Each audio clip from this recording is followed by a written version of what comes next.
నమస్తే.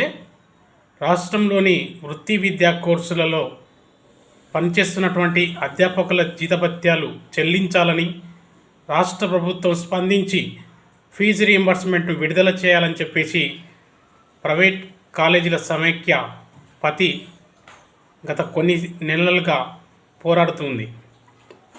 దానికి అనుగుణంగానే రాష్ట్ర ప్రభుత్వం స్పందించి దసరాలోపు 600 కోట్లు మరియు దీపావళిలోపు మరో 600 కోట్లు చెల్లిస్తామని చర్చల్లో తెలియజేసింది. కానీ చెల్లింపులో చేయకపోవడం, చెప్పిన దాంట్లోనే 300 కోట్ల రూపాయలు చెల్లించడం జరిగింది. కానీ రాష్ట్ర ప్రభుత్వం కళాశాలలకు 8,500 కోట్ల రూపాయల బకాయి ఉన్నటువంటి విషయం అందరికీ తెలిసిందే. కానీ ఆ బకాయిలు విడుదల చేయకుండా ఇప్పుడు ప్రస్తుతం కళాశాలలపైన విజిలెన్స్ అధికారులతోటి విచారణ చేపడతామని చెప్పేసి కళాశాలలకు నోటీస్ ఇవ్వడం చూస్తుంటే